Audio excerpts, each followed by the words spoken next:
You're listening to Fish Grow Plants, a podcast all about practicing and sharing the love of aquaponics, hosted by Logan Schoolcraft. Hello and welcome to Fish Grow Plants. In today's episode, we're asking the question, where can I get fish for my aquaponics system? I grew up going fishing with my dad and brother monthly. For us, it meant a 4-hour drive to the nearest water source that could accommodate our boat and not feel like we were floating in a pond. Those memories are what I associate to fish. It's a long, hot trip, and you go prepared. Now, we weren't going to collect fish. Rather, we were trying our hand at the sport of catch and release. Usually, though, we ended up just sunburnt, tired, and ready to go home, especially when we hadn't even seen a fish at all. That's not to say this is, or should be, everyone's experience. I, too, have had wonderful experiences around fish, but these fishing trips are the ones that come to mind about fish the most. The takeaway I would share with this story that's relevant to how you get your fish is the part about the long, hot trip and you need to go prepared. Assuming your trip is going to be long and hot will get you prepared for most any situation that could arise when handling fish. I mean this even if your next door neighbor has offered you fish. Assuming the worst situation could happen and planning to mitigate those factors will not only improve your chances of a successful transfer, but I don't want to get ahead of myself. There are several ways to get your fish for your aquaponic system, and doing a little Q&A is a great way to figure out the best way for your situation. Let's dive in. So, what kind of questions should you be asking yourself prior to getting fish for your system? Well, here's a short list. What kind of fish do you want? How big is your system? Where is your system? What time of year is it, and what season is that for you? Are any fish illegal in your area? Do you know of any local fish keepers, breeders, or transporters? By answering these few questions, you'll have a jump start on where to begin looking for your fish. For example, think of getting fish for your aquaponic system as an apple pie, and that apple pie is all the fish in the world available to you. But knowing the type of fish you want, you can cut yourself a slice of pie instead of worrying about the whole thing. Then you can narrow that slice of pie even more by knowing your system size. Essentially, will you be buying a lot of fish or just a few? Then, the location of your system further narrows your slice of apple pie by what is possible to transport to your location without all the fish dying. This is also impacted by the time of year and season you have going on. Freezing or boiling fish is not a good way to start. And lastly, you can find that perfect size of pie by knowing if your fish are legal or not and whether anyone can locally support you.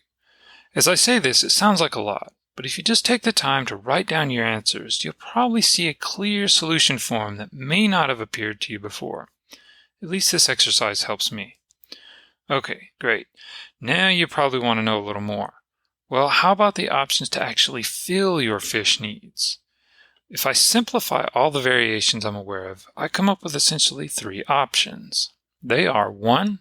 Order fish, be it in person, online, or over the phone. 2. Catch fish in a local pond, river, or lake. 3. Barter or trade for fish with a neighbor, friend, aquaponic guy across town, or a local fish expert. I'm a fan of ordering fish. Maybe I'm just not energetic enough to spend the time required for catching fish or trading for fish. But in my defense, I've never lived where fish were naturally abundant. If I ever do, then catching or trading fish may be a lot easier. As I've said in other episodes, it's adult diapers. It depends. It depends on how you answered those 6 questions we started with and what your unique situation and circumstances create and allow you to do. So before we conclude, I'd like to give you a few more tangibles to have for any of the 3 options you choose.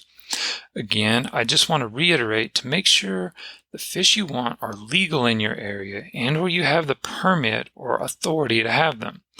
There is no sense in being in trouble due to ignorance of the laws. If you are in doubt, a local county agricultural extension agent should be able to help you. At least he'll know who to call to get the answer. If you order fish, here are a few things I'd personally do to make sure their transition to your tank is smooth and successful. Know the date of your pickup or delivery. If you can get the time, even better. Have your tank set up and running with aeration for at least a day. Have a proper net or nets available. Have extra dechlorinated water in buckets available. You never know if you need extra water or will have to make an emergency fish hospital. If you catch your fish, I'd recommend standard fishing gear. If you're going this route, you probably have what you need. But if it's new to you, take a look at what the Bass Pro Shops or Cabela's has. There's more than you'll ever need.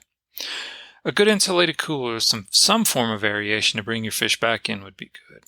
And some of the same equipment mentioned above for an order of fish still apply once you get your catch back home. If you're going to barter or trade for fish, I'd focus on what you can offer the other person. If the fish expert just lost his bookkeeper and you're an ace accountant, why not offer to do some bookkeeping for some fish until he finds another employee? Or perhaps you're a beekeeper who has a little extra honey you could swap for some fingerlings with your neighbor. Keep your options open and think of how to sweeten the deal for your possible fish-sharing friend. That's it. I hope you now have a better idea of how you'll get fish for your aquaponic system. Happy aquaponicking!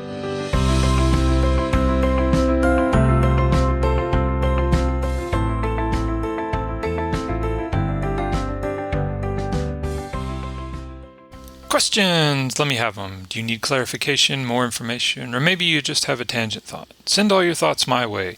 See the website fishgrowplants.com for episode details, or just firing off an email to fishgrowplants@loganschoolcraft.com and I'll get back to you. So, was this episode good, bad, ugly, or other? Let me know. Comment, email, smoke signals, it doesn't matter. I love to hear from you. Your feedback is immense and I'm always grateful for it. Likewise, thank you for taking the time to listen and share your thoughts. Have a wonderful day. This has been another episode of Fish Grow Plants, the podcast all about practicing and sharing the love of aquaponics, hosted by Logan Schoolcraft.